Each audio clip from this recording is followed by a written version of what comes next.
Have you ever felt a chill crawl up your spine? A primal unease that whispers of something just beyond the edge of understanding? It's the kind of feeling that settles deep in your bones, long after the unsettling moment has passed. That's the feeling Patrick evoked. Even now, years later, just thinking about him sends a ripple of that same icy dread through me. It's ridiculous, I know. He was just a kid, right? A weird, troubled kid from high school. But there was something different about him. Something that defied easy explanation. Something that still keeps me up at night, wondering. Wayne, Pennsylvania. Picture it. Leafy suburbs, brick colonial houses, and a high school that looked more like a quaint college campus than a place of teenage angst. It was a bubble, safe and predictable. And then there was Patrick. He was an anomaly, a glitch in the suburban matrix. His real name? Think Shakespearean tragedy. Something like Hamlet, or maybe even Macbeth. Weird, right? It just didn't fit him. So, we called him Patrick, a name as bland and unremarkable as his ever-present gray hoodie. He was a fixture, a shadowy presence that drifted through the hallways. Socially awkward doesn't even begin to cover it. He was a black hole of social interaction, sucking all comfort and normalcy into his orbit. His walk was this shuffling, head-down thing, and his stare. God, his stare was empty, void. It made teachers, adults who'd seen it all, visibly uncomfortable. They'd try to engage him, ask if he was okay, and he'd just stare through them, like they weren't even there, like he was seeing something or someone else entirely. The gray hoodie, it was his uniform, his shroud. Summer, winter, inside, outside. Always the same faded, shapeless gray hoodie. I swear he slept in it. And the smell, it was stale, almost metallic, layered with a deep, earthy musk that clung to him like a second skin. Hygiene wasn't exactly his strong suit, to put it mildly. He was short, maybe average height, but always hunched over, hood up, sunglasses firmly planted on his face, even in the dimly lit hallways of the school. Those sunglasses were another mystery. Dark, mirrored lenses that hid his eyes, hid whatever emptiness lurked behind them. Teachers gave up on the sunglasses pretty quickly. Rules didn't seem to apply to Patrick. Or maybe they were just too creeped out to enforce them. And then there was the demon thing. He told everyone he was a demon. Flat out. No joke in his voice, no hint of irony. Just this stark, emotionless declaration. He'd corner kids in the hallway, his voice a low, gravelly monotone, and whisper, "I am a demon." Most people just laughed it off or rolled their eyes. Troubled kid, we figured. Attention-seeking, maybe. But there was a conviction in his voice, a chilling certainty that made the laughter catch in your throat. He didn't have friends, not in the conventional sense. He had adoptees. That was his word for it. Adoption. Randomly, out of nowhere, he'd decide he liked you. Or maybe you were just interesting to him in some strange, unsettling way. He'd walk right up to you, that blank stare fixed on your face, and pronounce, "You're adopted." Just like that. No preamble, no explanation. You're adopted. It was supposed to mean something. Safety. Maybe belonging to his circle? He'd mutter something about protection, about keeping you safe from himself, from other demons. It was all so bizarre, so convoluted. So, Patrick, he didn't adopt many. A handful, maybe. Gabby was one. Laura was another. And then, inexplicably, me. Why me? Looking back, as a slightly less clueless adult, I can't help but wonder if it was a crush. God, the thought still makes me cringe. But he did stare at me. A lot. Not in a normal, flirty way, but in that unsettling, empty way of his. Like he was studying me, dissecting me, trying to figure out what made me tick. Or maybe, what made me vulnerable. Wayne, Pennsylvania. That's where all this strangeness unfolded. Our little suburban bubble became the stage for Patrick's unsettling drama. Gabby, my friend since elementary school, had been adopted early on. Everyone knew Patrick had a thing for Gabby. It was painfully obvious, even if Gabby herself tried to pretend it wasn't happening. He'd follow her around, just there, looming in the background, never saying anything, just watching. It was creepy. It was invasive. But Gabby, being Gabby, just tried to ignore it. Pretend it wasn't happening. That was Gabby's way. One afternoon, me, Gabby, Laura, and Luke were hanging out behind the high school. The dugouts of the baseball field were our usual spot, out of the way, slightly secluded. We were just killing time, talking about teenage stuff. Boys, probably. Homework. The latest drama. And somehow, inevitably, the conversation drifted to Patrick. Specifically, Patrick's not-so-subtle crush on Gabby. We were laughing about it, lightheartedly, teasing Gabby. She was blushing, embarrassed, but secretly maybe a little flattered. Teenage girls, right? I can't even remember the nickname we used for Patrick. His real name was too cumbersome, too theatrical for our casual teenage banter. We'd shortened it, twisted it into something more manageable, more mocking, maybe. But this time, something was different. Laura was telling a story, something about Patrick and Gabby in the lunch line, and she used his real name. Not the nickname, but his full, Shakespearean, ridiculously out-of-place name. The third time she said it, and I swear to God, it was like he materialized out of thin air. 1 second, the dugouts were empty except for us. The next, bam, he was there, standing on top of the dugout roof, towering over us, baseball bat clutched in his hand. It wasn't scary in a conventional, jump scare kind of way. It was unsettling, profoundly unsettling, like a glitch in reality, like the world had just coughed, and Patrick had been coughed up onto the dugout roof. He hadn't made a sound. No footsteps, no rustling leaves, no warning whatsoever. He was just there, lofted above us, holding that bat like some kind of grim reaper with little league aspirations. We froze. Laughter died in our throats. The air went thick with sudden, suffocating tension. Had he heard us? Had he been lurking nearby, just waiting for his name to be uttered? The thought sent a shiver of genuine unease down my spine. We stopped talking, breath held, eyes wide, fixed on Patrick. He didn't move, didn't speak, just stared down at us, that same empty, unwavering gaze. It felt like an eternity, stretched out in the afternoon sun, punctuated only by the chirping of crickets and the frantic thumping of my own heart. I managed a weak wave, my hand trembling slightly. "Hey, Patrick," I mumbled, trying to sound casual, trying to diffuse the weirdness. He just nodded, a barely perceptible tilt of his hooded head. Acknowledgement? Or something else entirely?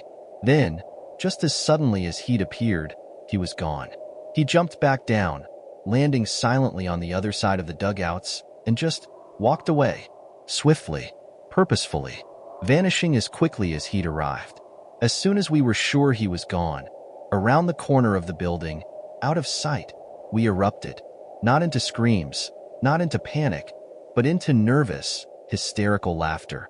We were teenagers, after all. Humor was our defense mechanism. We made jokes, cracked wise, tried to downplay the sheer weirdness of it all. "Did you see his face?" Luke wheezed, clutching his stomach. He looked like he was about to sacrifice us to the baseball gods. Gabby was still pale, but she was laughing too, albeit a little shakily. Laura was the most shaken, I think. It was her fault, after all. She'd said his name 3 times. On the inside, though, beneath the forced laughter and teenage bravado, I was disturbed. Really disturbed. It was too coincidental. Too strange. Too Patrick. We brushed it off, told ourselves it was just a weird fluke, a coincidence. But a seed of unease had been planted. A tiny, prickly seed of doubt that started to sprout in the dark corners of my mind. The next incident, that one wasn't so easy to laugh off. It wasn't funny at all. It was just creepy, and a lot more impossible to explain away as coincidence. I was at Laura's house, just the 2 of us, hanging out in her room. Her parents were home, downstairs, but we were up in her room, doing whatever teenage girls did in their bedrooms. Listening to music, flipping through magazines, gossiping about, well, probably Patrick again. He had a way of dominating our conversations, even when we didn't want him to. Again, I don't remember exactly what we were talking about, but Patrick's name came up, inevitably, and again, it was said 3 times. between the two of us, in the span of maybe 10 minutes. Not consciously, not intentionally, just conversation. But the words were spoken. Patrick's name. 3 times. Less than 10 minutes later, we heard it. A sharp, resounding slam from downstairs. Laura's front door. Slammed shut. We both froze, mid-sentence again, heads snapping up. Confusion clouded Laura's face. Was that? She started to ask, her voice barely above a whisper. Laura's house was like Grand Central Station for our friend group. Her parents were the cool parents. Chill, laid back, always stocked with snacks. Friends came and went constantly, unannounced, uninvited. It was just the way things were at Laura's. So, our first thought wasn't fear, but curiosity. Had another friend just shown up? Unusual to slam the door like that, but possible. We went downstairs, Laura leading the way, me trailing behind, a knot of unease tightening in my stomach. We turned the corner into the living room, and there he was. Patrick, just standing there, inside Laura's house, talking to Laura's mom. It was surreal, like a scene from a bad dream. Patrick, in Laura's bright, sunny living room, surrounded by floral patterns and family photos. He looked out of place, violently out of place. Laura's mom, Mrs. Davison, was actually talking to him, her expression a mixture of mild surprise and polite confusion. She knew Patrick, vaguely. Wayne was a small town. Everyone knew everyone, at least by sight. Mrs. Davison had probably seen him around school, maybe even at the grocery store. Patrick, what are you doing here? Mrs. Davison asked, her voice calm, but with a hint of that adult patience reserved for kids like Patrick.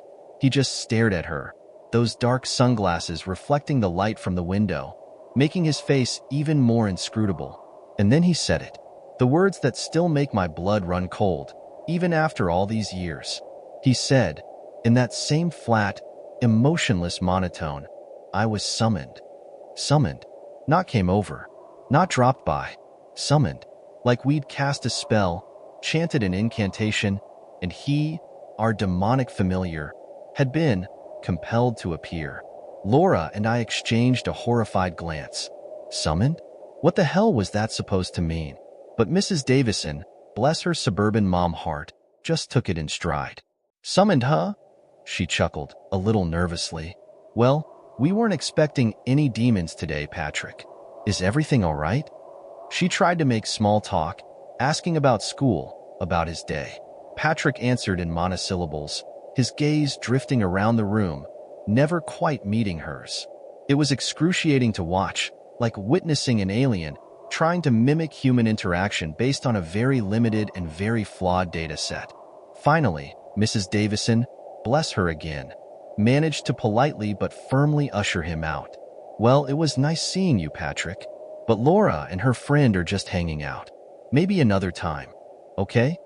She smiled, a strained, slightly forced smile, and Patrick, without a word, turned and left, silently, slamming the door again on his way out.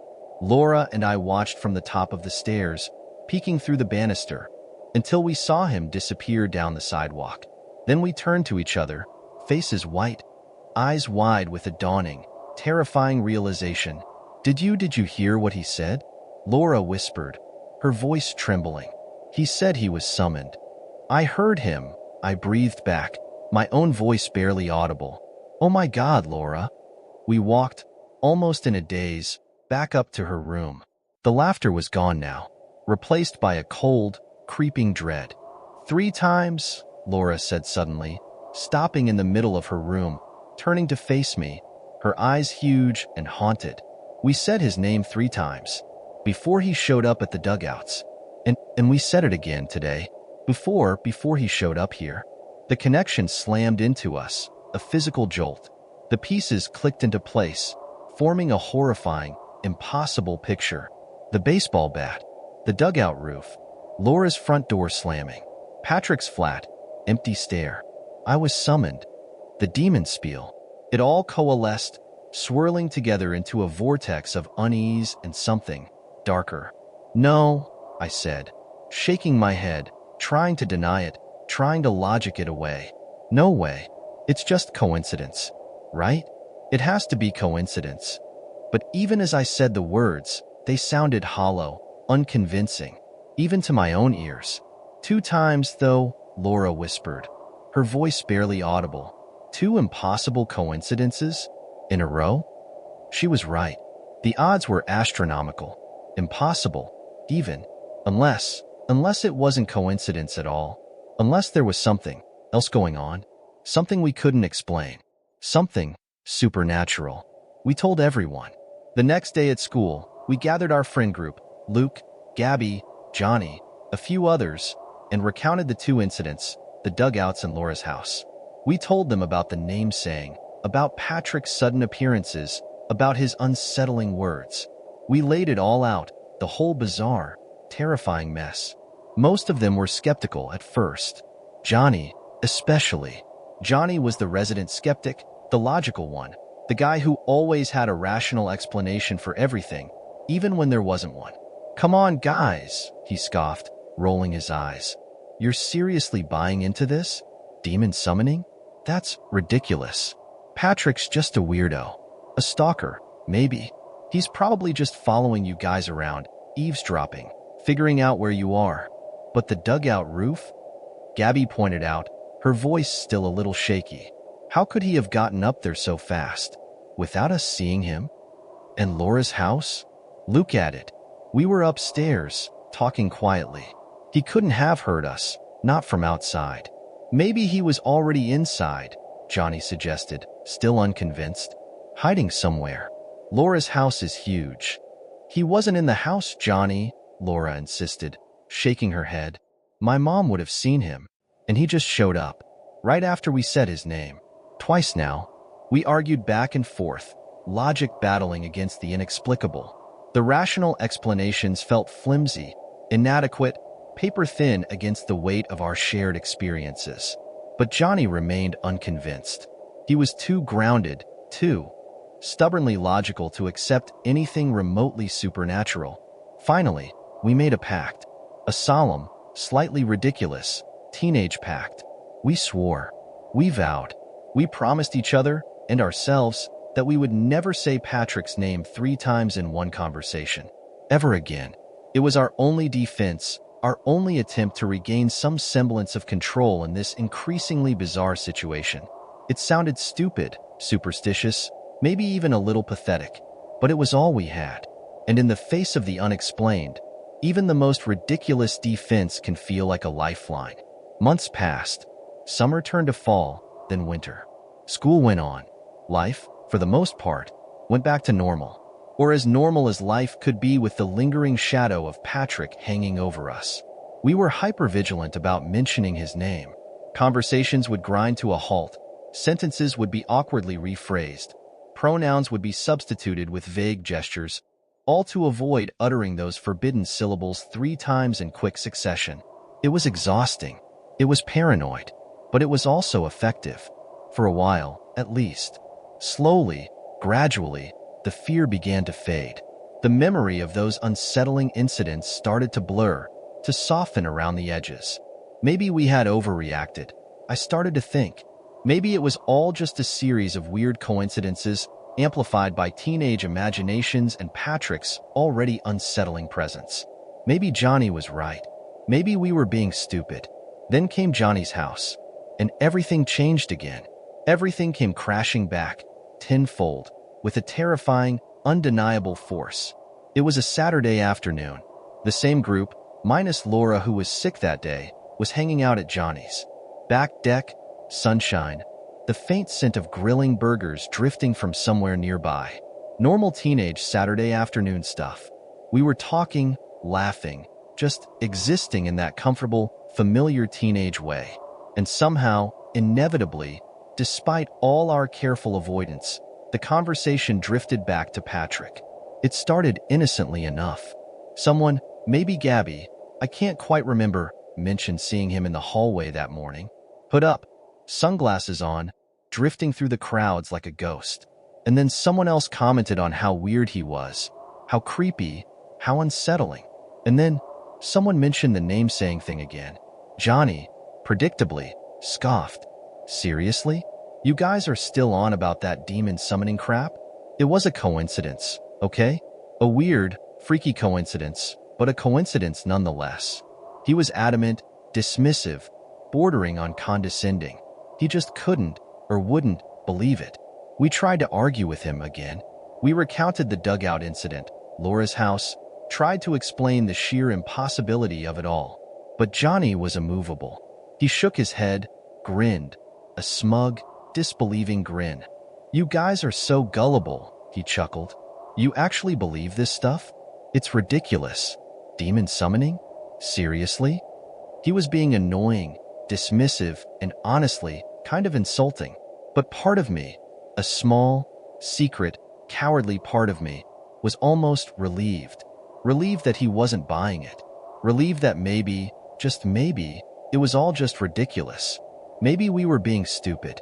And then, because Johnny was Johnny, because he was stubborn and arrogant and determined to prove us wrong, he did it. He leaned back in his chair, grinned even wider, and said, in a loud, clear voice, "Patrick, Patrick, Patrick." He said it casually, jokingly, with a theatrical flourish, like he was summoning a waiter, not a demon. Patrick, Patrick, Patrick. 3 times. Just like that. The air hung thick and still. We held our breath, waiting, dreading, expecting something, anything. Nothing happened. The birds kept chirping. The sun kept shining. The burgers kept grilling. Nothing. Johnny burst out laughing. "See?" he crowed, triumphant. "I told you. You guys are ridiculous. Absolutely ridiculous. There's no demon. There's no summoning. It's all in your heads." Annoyance warred with a strange, fragile sense of relief. Annoyance at Johnny's smugness. Relief that, well, that nothing had happened. Maybe he was right. Maybe we were being stupid. Maybe it was all just in our heads. I even managed a small, hesitant smile. "Okay, fine," I conceded, trying to sound more confident than I felt. "Maybe you're right. Maybe we were just being paranoid." I spoke too soon, because just then, just as those words left my mouth, Johnny stopped speaking. Mid-sentence. His eyes widened, his grin vanished, replaced by a look of pure, unadulterated shock. He was staring, transfixed, over our shoulders, towards the backyard fence. We all followed his gaze. And there he was, Patrick, standing on top of Johnny's backyard fence, just like he'd stood on the dugout roof, silently, motionlessly, staring down at us. It was the same eerie silence, the same sudden, suffocating tension. The burgers still sizzled, but the scent suddenly turned acrid, sickening. The sunshine felt cold, artificial. The birdsong sounded mocking, sinister. We went dead silent, every muscle in our bodies frozen. Fear, cold and sharp, pierced through the fragile relief, twisting in my gut. Patrick didn't move, didn't speak. He just stared at us for a long, agonizing moment that stretched into an eternity. Then, just like before, he turned, jumped back over the fence, and disappeared. Vanished, leaving us in stunned, terrified silence. Johnny started freaking out. For real freaking out. Not smug dismissal this time. Not scoffing disbelief. But full-blown, wide-eyed panic. "What the hell was that?" he yelled, jumping to his feet, scrambling away from the fence. "What the hell was that? Did you guys plan this? Did you set this up? Are you in on this with him?" He was pointing at us, accusing us, his voice rising to a near-hysterical pitch. "No, Johnny," Gabby exclaimed, her voice trembling. "We told you. We begged you not to say it. We didn't want this to happen. We didn't know he was going to show up." Luke added, his voice just as shaky. "We swear, Johnny. We swear we didn't." We tried to calm him down, tried to explain, tried to reassure him that we were just as freaked out as he was. But Johnny was beyond reason. He was convinced we'd somehow orchestrated it all, conspired with Patrick to scare him. To what? To prove our ridiculous demon summoning theory? It made no sense. But panic rarely does. We sat there for a while, the 4 of us, in a heavy, suffocating silence. The sunshine felt oppressive now, the birdsong grating. The burgers were forgotten, uneaten. Finally, Johnny, still pale and visibly shaken, just stood up abruptly. Just go home, he mumbled, his voice flat, defeated. Just everyone go home. We didn't argue. We didn't protest. We just stood up, gathered our things, and left, leaving Johnny alone on his back deck, staring at the fence, staring into the empty space where Patrick had been, staring, I suspected, into the abyss that had just opened up in his carefully constructed, rational world. The incident at Johnny's house solidified it. It was no longer coincidence. It was no longer just teenage paranoia. Something was happening. Something strange. Something unsettling. Something connected to Patrick. And connected, somehow, to his name. Spoken 3 times. But the last experience with Patrick, that was the one that truly terrified me. The one that went beyond unsettling, beyond creepy, beyond even the strange, unexplainable incidents before. That was the one that felt dangerous. The one where, for the first time, I genuinely felt like my life might be in actual danger. It was a few months after Johnny's house. Late spring, maybe early summer. School was almost out, and I was home alone. That was rare back then. My parents were homebodies. They liked being around. Leaving me alone in the house was an unusual occurrence. But that night, they were out. Dinner with friends, something like that. The house was empty, silent, except for the soft patter of rain against the windows. I decided to take advantage of the rare solitude. I invited a guy over, a boy I'd been talking to. He was kind of a douchebag, honestly, but so were most of the guys I was interested in at that age. Teenage romance, flawed judgment. You know how it goes. We were hanging out in my room, listening to music, maybe making out a little. The rain was picking up outside, the sky darkening, the atmosphere cozy, in a teenage, awkward, vaguely illicit kind of way. After a while, he, the douchebag boyfriend, let's call him Mark, mentioned Patrick. Out of nowhere, just brought him up. Remember that weirdo Patrick from school? He said, laughing a little. The demon kid? I cringed, visibly cringed. The name, even just the casual mention of it, sent a fresh wave of unease washing over me. Mark noticed my reaction, his eyebrows furrowing in confusion. What's wrong? So, I explained it to him. Reluctantly, hesitantly, I told him the whole story. Patrick's claims, the dugout incident, Laura's house, Johnny's backyard fence, the name-saying thing, the pact, everything. I laid it all out, the whole bizarre, ridiculous, terrifying mess. Mark listened, his expression shifting from confusion to amusement to outright disbelief. By the end of my rambling explanation, he was laughing. Hard. You're kidding me, right? He choked out between gasps of laughter. You seriously believe all that demon summoning crap? That's insane. You guys are totally nuts. It's not funny, Mark, I said, my voice tight, my stomach churning. It's really not funny. It's creepy, and it's real. We saw it happen, multiple times. He just kept laughing, shaking his head. Demon summoning, he repeated, still chuckling. Oh my God, you guys are hilarious. You know what? I bet I could say his name 1,000,000 times and nothing would happen. Don't, I pleaded, my voice rising in panic. Mark, please, don't. It's not a joke. Don't say his name. I could feel my heart pounding in my chest, a cold dread spreading through me. I knew, with a terrifying certainty, that this was a bad idea. A really, really bad idea. But Mark, being a douchebag, being a teenage boy determined to prove his point, especially to a girl who was clearly freaking out, he didn't listen. He just grinned, a smug, challenging grin. Oh, I'm gonna say it, he said, leaning closer, his voice dropping to a theatrical whisper.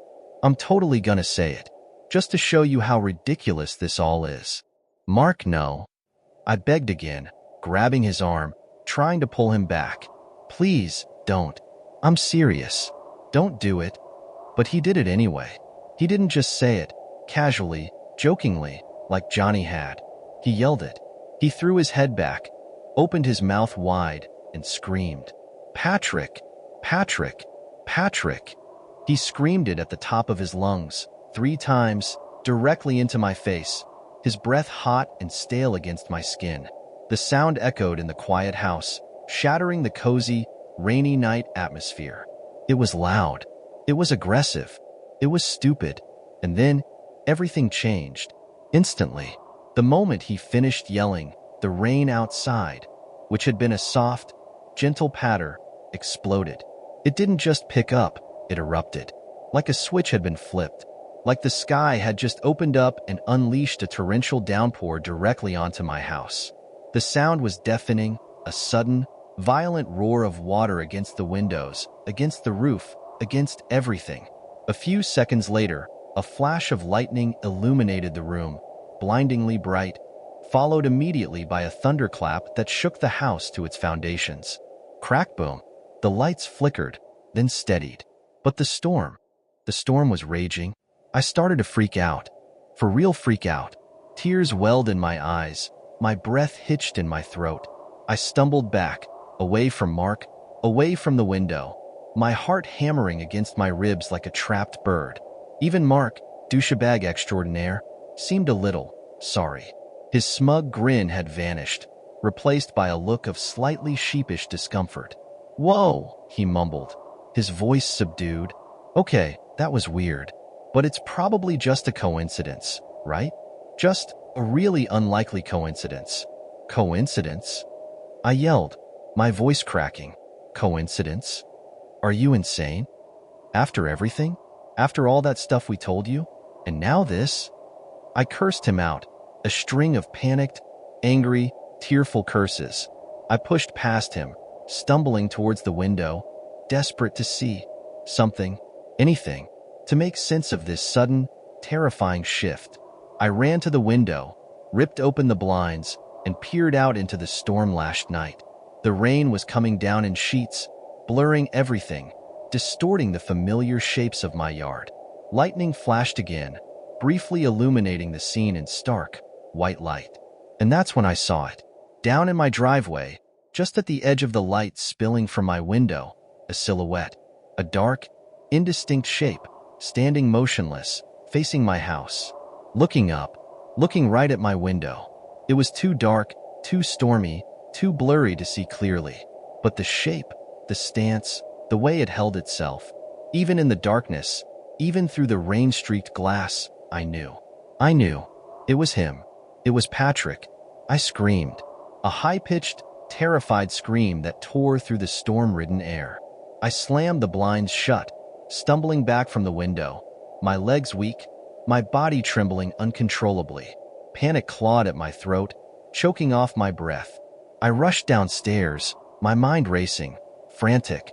Lock the doors. Gotta lock the doors. He's out there. He's coming. He's going to get in. I ran through the house, a whirlwind of terror, slamming doors, fumbling with locks, my hands shaking so badly I could barely grip the doorknobs. In the kitchen, I locked the back door, my breath coming in ragged gasps. And then I saw him again, through the kitchen window, facing the front yard, standing motionless in the rain, just there, in my front yard. It was too much. The storm, the figure in the darkness, the impossible coincidences, the terrifying certainty that Patrick was out there. For me, it all crashed down, a tidal wave of fear, overwhelming, suffocating. I felt a panic attack rising, a crushing weight on my chest, my vision blurring, the room spinning around me. "I'm adopted." I screamed, my voice hoarse, desperate. "I'm adopted. I'm adopted. I'm adopted." Over and over again, like a mantra, like a desperate plea to some unseen force. I knew it was stupid. I knew he couldn't hear me. I knew it wouldn't do anything. But my brain was scrambled, logic gone, replaced by pure, primal terror. Adoption. Safety. Protection. Maybe if I said it enough times, maybe if I claimed his protection, it would stop him. It would make him go away. Mark, the douchebag, finally snapped out of his stunned silence. He ran downstairs, scooped me up off the kitchen floor, where I had somehow collapsed, sobbing, screaming, adopted, over and over again. He held me, awkwardly, patting my back, murmuring useless reassurances. But I didn't hear him. I didn't see him. All I saw was Patrick, out there, in the storm, waiting. I looked out the window again, straining my eyes through the rain-streaked glass, and he was gone. The figure in the front yard vanished, just like that, melted into the storm. The rain still poured down, the thunder still rumbled in the distance, but he was gone. The storm raged all night. I barely slept, huddled on the couch, wrapped in blankets, listening to the wind howl and the rain batter the windows. Every shadow a potential Patrick, every creak of the house a potential footstep. Mark, bless his slightly less douchebag than I thought heart, stayed with me, awkwardly offering comfort, mostly just sitting there, silent and subdued, clearly as freaked out as I was, if not quite as hysterically terrified. The next morning, after Mark had finally left, I ventured out. The storm had passed. The sun was shining, birds were chirping. The world was washed clean and sparkling, like nothing out of the ordinary had happened. Except, everything was extraordinary now. Everything was tainted, poisoned by the night before. I went out to inspect my yard, just to see, to confirm what my terrified mind had conjured up. And in the far corner of my backyard, hidden behind a clump of bushes, I found it. His hoodie, the blank gray hoodie, faded, shapeless, smelling faintly of that stale, metallic, earthy musk, and wrapped inside it, a handful of random belongings of mine. A hairbrush, a CD I'd lost months ago, a cheap bracelet I barely remembered owning, trinkets, meaningless objects, but mine, taken from my house, taken by him. My parents were gone again that day. Another rare absence. I was alone, too scared to call the police, too shaken to even think straight. I just gathered the hoodie and its contents, tucked them away in my closet, and decided to wait. I'd show my parents when they got back. They'd know what to do. They'd take care of it. But they never had to, because Patrick didn't show up to school the next day, or the day after that, or the day after that. He just vanished. Poof. Gone. Like he'd been summoned away as suddenly and inexplicably as he'd been summoned to us. No one ever saw him again. No one knew what happened to him. He just disappeared. Into the gray. Into the void. My parents still live in that house. Sometimes, when I visit, I catch myself glancing out at the yard, especially at night, especially when it rains. And I remember the silhouette in the darkness, the figure in the storm, the gray hoodie in the bushes, and the chill crawls up my spine again. I know, rationally, logically, that it makes the most sense that Patrick was just a mentally ill stalker, that he was following me, maybe Gabby, maybe other girls, that he was eavesdropping, lurking, figuring out our routines, our conversations, that the name-saying thing was just a terrifying series of coincidences, that he was just a troubled kid, acting out, in his own bizarre, unsettling way. But sometimes, late at night, when the wind howls and the rain lashes against the windows, I can't help but wonder, what if it wasn't coincidence? What if it was something else? Something darker? Something demonic?